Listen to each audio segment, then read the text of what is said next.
Great to see everyone out this evening. We've got a good number. As we come together to open up God's Word, I've asked you to turn to 1 Samuel chapter 21. 1 Samuel chapter 21. It's always interesting to me when you think about the inspiration of God's Word. To me, one of the ways that really demonstrates that inspiration is the fact that God is very open about the strengths and weaknesses of some of the great people of faith that we see from whom he unfolded his plan. You think about Abraham and the great things that he did. We talked about him this morning in the class I was teaching about him going out in faith into a land that God had not shown him yet. He just said, go, and I will show you when you get there. And he left the protection and the comfort of his homeland to never return again and to go to this land really residing in the protection of God. And yet we study through the life of Abraham. We find a couple of times where he was deceitful because he was worried about his safety, and then times where he apparently learned his lessons from that. And probably the other great character that we often think of in the Old Testament is King David. And we ask, oh, what do you know about David? Probably the first answer that comes to your mind, or would be in the top 5, is he's a man after God's own heart. And that is a description of David, especially one of the earliest descriptions that we get of him. However, that does not mean that when you look at David's behavior at the time before he ascended to the throne and then afterwards, that you find that these are all the kind of things that you ought to do in your faith. Because you're going to find there's a lot of lessons from David's life not to follow. And the beauty of that to me is David is not presented as some mythological figure who is above sin, above temptation, but is comforting to me because he's very much like us.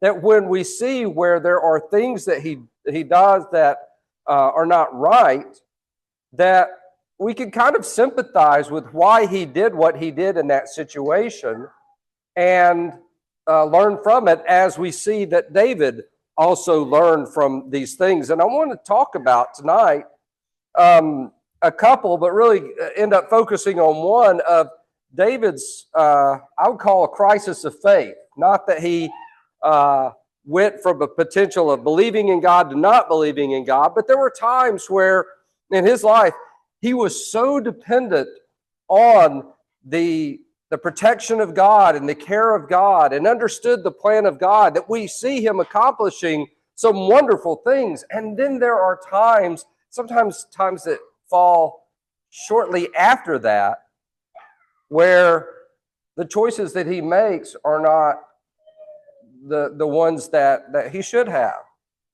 But it appears that even in those times, he learns his lesson and it helps him improve. And that gives me a lot of confidence, because there are a lot of times where I feel like I've made some really good decision on faith and I'm trusting in God and then can go right afterwards and do something dumb, make another decision or have, as Sam talked about, a lack of peace or a lot of anxiety about something that I should be turning over to the Lord that I'm not.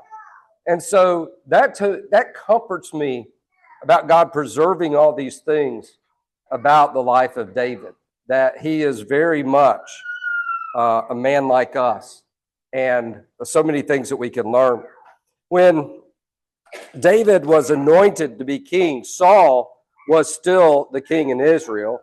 And the reason why David was anointed, and David was of the tribe of Judah, Saul was of the tribe of Benjamin, indicating that Saul would not have a dynasty. He would not have children and grandchildren sitting on the throne, is because of Saul's wickedness. And so that God was changing direction in the kingship for his people. And he explicitly told Saul that through the prophet Samuel. And yet Saul continues to keep fighting against it. And it gets to a point where David's popularity is rising and Saul's is diminishing. And Saul understands that it's the power of God's with David, in addition to the love of the people, and that he is being disturbed in spirit because the Spirit of the Lord has left him. And so we find a situation where David, after the second time where King Saul tried to kill him, that David flees. And the first place I want to look is in 1 Samuel chapter 21. And there's some of these I'm just going to kind of go over. I'm going to show you where it is in the scripture. So if you want to go through and read in more detail, because this is not the one that I'm really going to focus on, but it sets the pattern. And that is when David is on the run. He came to Nob, verse 1, to Ahimelech the priest, and Ahimelech came to meet David trembling. He's like, "Is everything okay? Why are you alone? Why is no one with you?" And there's no large army with him. We do find that there are a few men who are with him, but up to this point, David is an officer in the army, so he's usually traveling at the head of Saul's army. And verse 2, David said to Ahimelech the priest, "The king has charged me with a matter and said to me, 'Let no one know of anything of the matter which I send you and which I have charged you. I have made an appointment with the young men for such and such a place. Now then, what do you have on hand?'" So the first thing he needs is food. We had to get out quickly, he says, so we didn't have any food. And the priest says, "Well, we don't have any of the common bread. We do have some of the bread that had been in the tabernacle, the table of showbread, but that's holy bread. That's supposed to be eaten by the priest. But we do have some of that." And he says, "If the young men have kept themselves from women and they are otherwise ceremonially pure, then we can allow them to have that." So he gave them the bread, because there was no bread there but that at that time. And he says, "Do you also have a spear or a sword here? I have brought neither of my weapons with me, because the king's business required haste." And he says, "Well, there's the sword of Goliath, whom you struck down in the valley of Elah. And behold, it's wrapped in cloth behind the ephod. If you will take it, for there is none but that here." And David said, "There's none like that. Give it to me." Very interesting, subtle thing that happens here. So David has now lied twice to the priest about why he is there and why he doesn't have any weapons. The king had not sent him on a private mission. David was on the run because he knew Saul wanted to kill him. And that's why he didn't have any of his weapons. He didn't have anything. He just left a few of the men with him, and they just ran. So David has lied twice to the priest. Once about why they didn't have any food and why they were there. Secondly, about why he didn't have weapons. It was an occasion where David could have been honest with the priest about what was going on and the situation there, but he didn't. And isn't it ironic when he says, "Do you have any weapons here?" He says, "Well, there is one weapon, the sword of Goliath." And how, he said that Goliath that you killed, and how did he kill Goliath? With a few stones when he was a little boy or a young man, all full of faith, that how can this uncircumcised Philistine stand and insult the armies of God and the king and the anointed king of Israel? I'll take care of him. God will deliver this uncircumcised Philistine into my hand. There was a faith that put that sword into the priest's presence at Nob, and the ephod was where the presence of God, as far as decisions were made. And that comes up more and more as the story of David progresses. And it's with that, it's like everything that's about trusting God is right here for David. So he is able to get the sword. He's able to benefit from that. But there's an evil man there, Doeg the Edomite, who had been detained. He was one of Saul's herdsmen, and so he reports back to David what has taken place. And in chapter 22, Saul came and killed the priests at Nob because they gave assistance. And Saul wouldn't do it himself. None of his servants, the Israelites, would do it because they're not going to slay the priests, the anointed priests. But Doeg the Edomite, very evil, did strike the priest down, killed 85 persons on that day who wore the linen ephod. And then when one of the sons of Ahimelech, Ahitub, or a son of Ahitub named Abiathar, escaped, he told David what Saul had done. And David said in verse 22, I knew on that day when Doeg the Edomite was there that he would surely tell Saul, I have occasioned the death of all the persons of your father's house. Stay with me. Do not be afraid, for he who seeks my life seeks yours. David took responsibility for what happened. He says, I'm the reason that they're dead. Even though Saul ordered it, Doeg carried it out, David recognizes that's on me because he put the priest in that situation. And yet it was something that I think he learned from, and it's something that that we see a pattern in some of these things where the way that David reacts is something that he does something that he shouldn't do, and then how he reacts is a way where he learns to depend on God again. There's an instance at the end of 21, and I'm going to leave that for right now. I'm going to come back to that. But starting in chapter 22, verse 1, he departed there and escaped to the cave of Adullam. And that's going to be a cave that is a prominent mention, that and the caves around En Gedi, where he escapes, and he's living around in the caves, and men start coming to him in different places and going to him. And at times when he is there, we find that he's really depending on God for protection.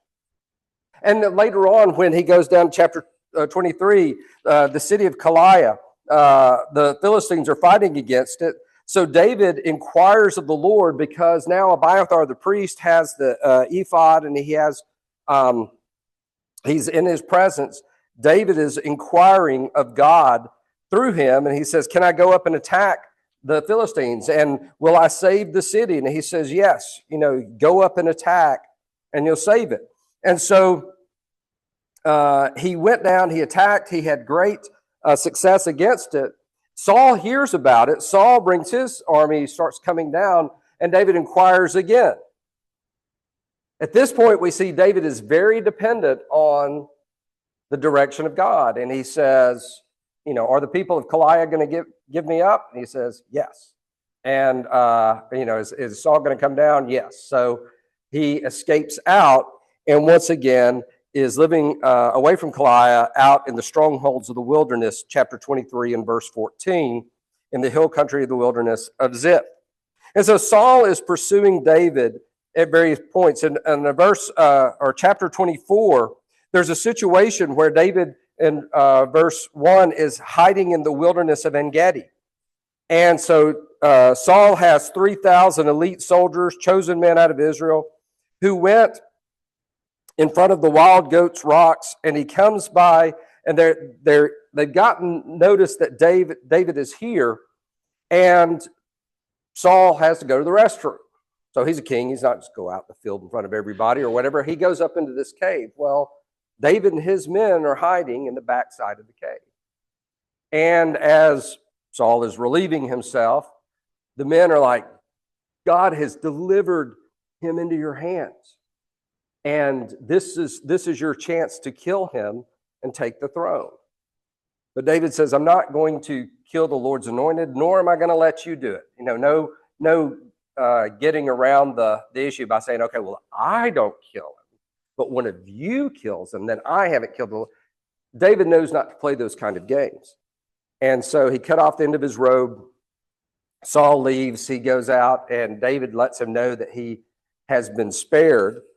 Shows him the part of the robe where you were in my hand. And Saul recognizes who doesn't kill the hand of the enemy when he's in his presence. And so it says that Saul, verse 16, lifted up his voice and wept. He said, you're more righteous than I. You've repaid me good where I repaid you evil, and declared this day how you have dealt with me, that you did not kill me when the Lord put me into your hands. So verse 20, Saul says, I know that the kingdom of Israel is going to be, that you're going to be king, but just swear to me you will not cut off my offspring after me. When I die, please don't kill all my children. And David swore it to Saul. Then Saul went home, but David and his men went up to the stronghold. So here we see where David had put his trust in God, just like he did at the city of Keilah. He put his trust in God. He was going to do the right thing, even though the easy thing to solve the Saul problem, and he had already been promised the throne by Samuel, would have been to kill him. You could just take care of a lot of issues right here. But he knew that was not the right way. So here we see David making a very good decision. But notice when Saul says, okay, I'm not going to pursue you anymore, I'm headed back. David doesn't just join with him and then they all head back to Jerusalem. Saul's had a few times where it looks like he's making he recognizes what he's doing was wrong related to David, and then he tries to kill him again. So David stays within the stronghold. And then in chapter 26, there's also an opportunity where David is being pursued by Saul. And this time, the army is encamped. God causes a deep sleep to come upon them. And David goes into the camp. And again, his men are like, here's the opportunity. In fact, the one with him says, look, I can drive a spear into Saul, and I won't have to strike twice. One strike, and it'll be done. Recognize I'm not going to let you dirty your hands with this, David. I know you don't want to do that, but let me do it, and he'll be dead, and you'll have the throne. And again, David does the right thing. It says you're not going to slay the Lord's anointed. If the Lord lets him die in battle, or if the Lord lets him die of old age, however the Lord lets him die, it's the Lord's. I'm not going to raise my hand against the Lord's anointed. But he takes his spear, he takes his jug, and then he calls out when they get back to the opposite side, the top of the hill in verse 13. David called to Abner, who was the leader of the army, and he says, are you not a man? Who is like you in Israel? But why didn't you protect your king? Somebody wanted to destroy the king, your Lord. But what you have done is not good. You deserve to die because you did not keep watch over your Lord, the Lord's anointed, over Saul. See, here's the king's spear and the jar of water that was at his head. And Saul recognized David's voice and said, is that your voice, my son David? David said, it is my voice, O Lord, my king. And he says, why do you pursue me? What have I done? What evil is on my hands? And he said, if it is the Lord who has stirred you up against me, may he accept an offering. But if it's men, may they be cursed before the Lord, for they have driven me out this day that I should have no share in the inheritance of the Lord. They're saying to me, go serve other gods. Basically, get out of here. Go away from the people of God. Now, therefore, let not my blood fall to the earth away from the presence of the Lord. For the king of Israel has come out to seek a single flea, like one who hunts a partridge in a mountain. Could you imagine going, some of you guys who hunt, hey, let's go on a hunting trip. Okay. Going out in the mountains, where are we going to go hunt? A flea. Okay. Not just any flea, this particular flea. It's futile. It's like they're going on a hunt. He's like, I'm no threat to you. And Saul said, I have sinned. Return my son David. I'll do no more harm Because my life was precious in your eyes this day. Behold, I have acted foolishly, and I've made a great mistake. And so David gives the spear and the water jug back to a young man to take it towards him. And Saul once again withdraws. And verse 25 of chapter 26, Saul says to David, "Blessed be you, son, my son David. You will do many things, and you will succeed in them." So David went his way, and Saul returned to his place. So here again, we find the situation where Saul understands the wisdom of what David's saying. He's feels sorry, I guess, for what he's doing. But David's not going to go back to Jerusalem, though he wants to be in the Lord's presence. He wants to be in the city, or he wants to be, back in Judah. He wants to be back amongst the people of God in a not hiding out in the mountains. He knows it's not the safe thing to do. So there's two instances here where he's done the right thing in saving Saul, demonstrated great faith that I'm going to do what is the right thing, and I'll let God take care of Saul in God's own time. But then what happens in chapter 27 is we see another instance where David's faith is failing.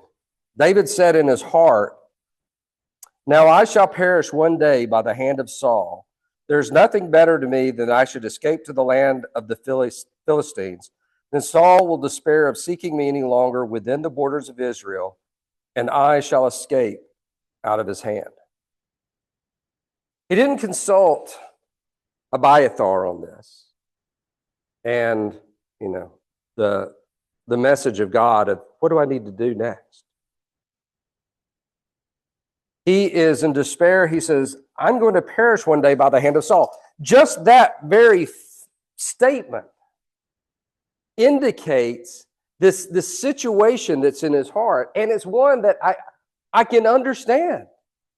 He keeps coming against me. He keeps coming against me. But remember what happened way back at the beginning to kick a lot of this off was Samuel anointed David, said, you will be the next king. To the point that Saul recognized it. Jonathan recognized it. It was the message of the prophet of God with the anointing. This was not a Saul decision. This was a God decision. David would be the next king, period. And David recognized that in some of these instances of faith of I'm not going to kill Saul, even though I am supposed to be the next king. I'm not going to speed up God's timetable. I'm not going to help God out in his plan. I'll let God take care of his anointed. And when he does that, then I will step in and take the throne as I was promised, as I was anointed by the prophet of God, as is the plan of God. And yet, I think David's just tired of running. I mean, a lot of the Psalms that are written are just he's just tired of running. And finally, he comes to a point of despair, and it kind of reminds me in some ways, the Elijah fleeing from Jezebel, that, I despair, Lord, take my life. I alone am left. When God takes care of Elijah in that down state and reminds him there's 7,000 who have not bowed the knee to Baal. And comforts him, gives him rest, gives him food, gets him up, gets him back to work. Well, David here is in that kind of despair. I'm just going to perish one day by the hand of Saul, which would imply that he would not ever get the throne. And there's a part of him that knows that that's not right, that that's not the plan of God. And so, again, this is a David plan, not a God plan. I should go escape to the land of the Philistines. This is going to be the second time he's done this. The one was the one I skipped over in chapter 21.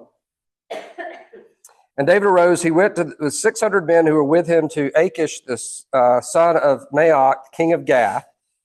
5 major cities of the Philistines. Each of them have a king, a lord, and they really ruled the Philistines together.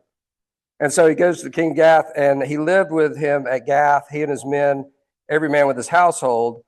David with his 2 wives, Ahinoam of Jezreel and Abigail of Carmel, Nabal's widow. When it was told that Saul that David fled to Gath, he no longer sought him, because Saul has not been able to really have any success against the Philistines without David. And the Philistines are, of course, glad that David is amongst them as opposed to against them. So, this is one of those uncomfortable alliances, but yes, I would much rather have my enemy in my presence, under my protection, as opposed to sneaking around outside my gates. So David says to Achish, if I found favor in your eyes, please let a place be given to me in one of the country towns that I may dwell there. For why should your servant dwell in the royal city with you? So Achish gave him Ziklag, and Ziklag has belonged to the kings of Judah until this day. And so he was there for about 1 year and 4 months. While he was there, starting in verse 8, it goes on that he would go raid in some of the areas south of Judah, where some of the enemies of the people of God were. And that part was good, because part of what he's going to have to do when he fully assumes the throne is to not only ensure the presence or the protection of Judah, but also he's going to expand the territory to what God had promised before the conquest. And so he is accomplishing a good thing, but he tells Achish a different story. He tells him when he brings some tribute, he brings gifts to Achish, that he had gone raiding in the cities of Judea amongst his own people, and that's why he's bringing these gifts to Achish. And Achish is all happy. He's thinking, okay, well now, not only is my enemy in my presence, he's made himself an enemy of his own people. So there's no way they're going to ever take him back. And so while David does accomplish something ultimately good for God's people, and he is going against people that God had instructed from before the conquest that needed to be driven out, he was deceiving Achish. He was lying to Achish about what he was doing. And so verse 12 of chapter 27, Achish said, he's made himself an utter stench to his people of Israel, and he shall always be my servant. And in chapter 29, the Philistines gathered their forces together at Aphek. The Israelites were encamped against them in Jezreel. So the 5 lords of the Philistines come together, and here comes David with Achish. He says, going to go with you into battle. And Achish is like thinking, yeah, this is a great idea. We know what a great military leader David is. We know how he's fought, because we've got a bunch of gravestones in our, Philistine territory, people that David's killed. We know how good he is. And the commanders of the Philistines were like, no, is this not David, the servant of Saul, the king of Israel? And he says, the one that I like, verse 5 of chapter 29, is this not David, of whom they sang to one another and dances? Saul has struck down his thousands and David his 10,000s. And by the way, do you know who the 10,000s were? Philistines. And Achish said, look, to David, you've been honest with me, which he hasn't been. It seems right that you should march out with me. I find nothing wrong with you, but the lords of the Philistine do not like it. So therefore, go back, go peacefully. Do not displease the Lord of the Philistines.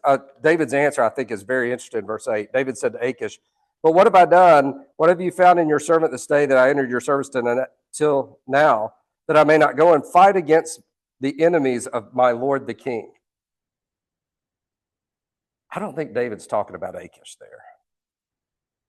I think when he's saying that fight against the enemies of my Lord the king, I think he's talking about Saul. Yeah, he's going to go out with the Philistines. That's his intent, go out with the Philistines. And I think the lords of the Philistines are exactly right that as the battle gets pitched, David and his men are going to side with their brethren. It's never David's intention to shed Jewish blood, never his intention to go against Saul's army. That I think the lords of the Philistines picked David right. That he's going to be faithful to his Lord the King. That his Lord the King is still Saul, no matter how he's been living. But they send him back, and then you can go on to stories of the rescue of Ziklag and stuff, and then Saul's men die in battle, and Saul dies in battle, and Jonathan and some of his sons. And then you have a period of about 2 years of a Jewish civil war before David really assumes the throne. And within that time, there are, of course, stories, David and Bathsheba and other things, where there's things that David does that are really good and things that are not very good. But these are sufficient, I think, up to this point to kind of establish that there are times where we see David is going to God. Shall I do this? What shall I do? Shall I act on this behalf? And in those times, we find times of great faith. In fact, it's when David's on the run that really we see so much of that faith. In fact, so many of the Psalms are written about him hiding in the fortresses of the rocks and the caves, but that his confidence is in God, who is his fortress, who is his protection, who is his strength. But there are times when David has a crisis of faith, where he starts to rely on his own initiative, his own abilities. And with times like that where he is deceitful and he is in despair of what's going to happen. Coming back to chapter 21, there's one, the first time he fled to Achish, the king of Gath, it was not a stellar occasion as it was this second time. 1 Samuel 21, verse 10, David arose and fled that day from Saul, went to Achish, the king of Gath, and the servants of Achish said to him, is this not David, the king of the land? Did they not sing to one another of him in the dances? Saul has struck down his thousands, and David his tens thousands. And David hears these words. He took them to heart and was afraid of Achish, the king of Gath. So he changed his behavior before them and pretended to be insane in their hands, made marks on the doors of the gate, and let his spittle run down his beard. Then Achish said to his servants, behold, you see the man is mad. Why then have you brought him to me? Do I lack madmen that you have brought this fellow to behave as a madman in my presence? Shall this fellow come up into my house? And so that's when he departed and escaped to Adullam. So the second time he went to Gath, he went with the intent to stay. Because again, we see there's some shaking in his faith on trusting that ultimate plan of God. Here, he makes this immediate escape. Same king, same city. They know the same things about him, that he's slain a lot of Philistines. And he gets worried, and so, again, he turns to deception and acting like he's a crazy man. I am not going to let spit go down and demonstrate for you what he might have acted like. But it seems like on this one, he does a quick come to his senses. And that's when he goes back to the cave of Adullam, and he is then trusting in God. Go to Psalm 34. Psalm 34. This is one of the few Psalms in which the background story is given. Psalm 34 of David, when he changed his behavior before Abimelech, so that he drove him out and he went away. He says, I will bless the Lord at all times. His praise shall continually be in my mouth. My soul makes its boast in the Lord. Let the humble hear and be glad. Oh, magnify the Lord with me. Let us exalt his name together. I sought the Lord, and he answered me. He delivered me from all my fears.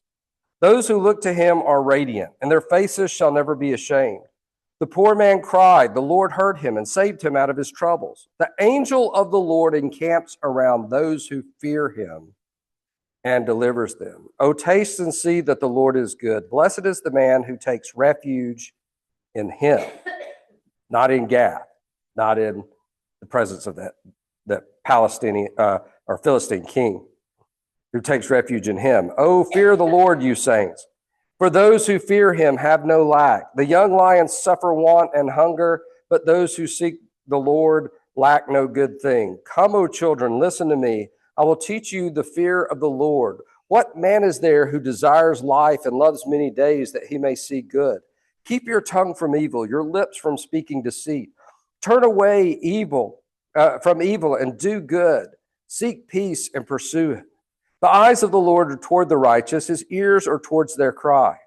The face of the Lord is against those who do evil, to cut off the memory of them from the earth. When the righteous cry for help, the Lord hears and delivers them out of all of their troubles. The Lord is near the brokenhearted and saves the crushed in spirit. Many are the afflictions of the righteousness, but the Lord delivers him out of them all. He keeps all his bones, none of them is broken. Affliction will slay the wicked, and all those who hate the righteous will be condemned. The Lord redeems the life of his servants. None of those who take refuge in him will be condemned. So out of this fleeing in fear and looking to take solitude and security in a city of the Philistines, he acts crazy, but he acts crazy because he's come to his senses. He acts like he's lost his mind when he finally has come to his mind. That he realizes that the Lord is my fortress. The Lord is my strength. Those who trust in the Lord will not lack any good thing, and God will preserve them. That's one of the great things that comes out of this time in David's life. That it's okay sometimes when you have a situation where your faith, where you wish you would have done something different, that you wish you would have made a different decision, that you wish you would have done better, and you didn't. But what did you do after that is what matters. What did you do after that? Did you come back and trust in God? Did you humble yourself to him, that he would be your fortress and your strength? Did you remember that the good comes from him?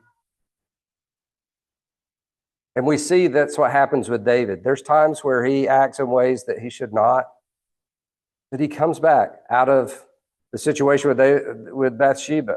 He writes a beautiful psalm of repentance that shows that his heart is completely broken at what he has done. Finally, let's go to 1 Peter chapter 3. 1 Peter chapter 3. Because in 1 Peter, as Peter has written about living as sojourners, living as people who are not citizens of this world, but are citizens of heaven living in this world, he says, verse 8, finally, all of you have unity of mind, sympathy, brotherly love, a tender heart, a humble mind. Do not repay evil for evil or reviling for reviling, but on contrary, bless. For this you were called, that you may obtain a blessing. For whoever desires to love life and see good days, let him keep his tongue from evil, his lips from speaking deceit. Let him turn away from evil and do good. Let him seek peace and pursue it. For the eyes of the Lord are on the righteous. His ears are open to their prayer, but the face of the Lord is against those who do evil. Now, who is there to harm you if you are zealous for what is good? For even if you should suffer for righteousness' sake, you will be blessed. Have no fear of them, nor be troubled, but in your hearts honor Christ the Lord as holy, always being prepared to make a defense to anyone who asks you a reason for the hope that is in you, yet with gentleness and respect. Interesting that Peter, of all the Psalms and all the words of the prophets and all the words of the law, takes an excerpt from this psalm that David wrote when he had had this little crisis of faith, and then went back and lived in the caves in the protection of God, that Peter says, uses this as a reminder to them, who's going to harm you if you're zealous for what's good? And that was a lesson that David learned. As long as he was zealous for what was good, God was protecting him. He was suffering for righteousness' sake, and God was preserving him. And don't fear them, be troubled. I love the excerpt that he does. Keep your tongues from lies. That's something that, and your evil, keep your tongue from evil and your lips from speaking deceit. That was something David had written, that he learned from that. Keep your tongue from evil. Keep your tongue from lies. Turn from evil. Do good. Seek peace. Pursue peace. You know, there's an evil tongue and there's evil actions, but God is against all these things, verse 12. The face of the Lord is against those who do evil, so put your trust in him. You know, open your songbook, the song of invitation. I hope the message has been encouraging. It's really more of just kind of, it's combining two things. I'm working on a lesson for a group next week. We're going through a lot of David, and then we've been going through Peter, and I went through some of the things of Peter for the lesson for the Bible class this morning, and just interested in how some of those things had kind of pulled together. This is one of those things that reminds us that even somebody as great as King David, a man after God's own heart, the one who wrote the beautiful Psalms of Israel, who wrote "The Lord is my shepherd," if not one of the most beautiful works in or out of the Bible, and a psalm of praise and trust. It was written by a man who at times had to wrestle with that trust. And if you've had to wrestle with that, I encourage you to take refuge in God again. Don't try to depend on your own wisdom and your own craftiness. It's just going to fail. Trust in the promises of God. Trust in the way of God. And he will deliver you and he will strengthen you. If you're not a child of God and want to become one, confess that Jesus Christ is the Son of God. Take refuge in the salvation through the blood of Christ by being baptized so your sins will be washed away. And you'll be raised to walk a new life, a life in God and with God. Or if you've already done that and you want to ask for the prayers of the saints for forgiveness and to be able to ask for strength to leave the protection of the Philistines and go back to the protection of God. We give you that opportunity while we stand, while we sing a song.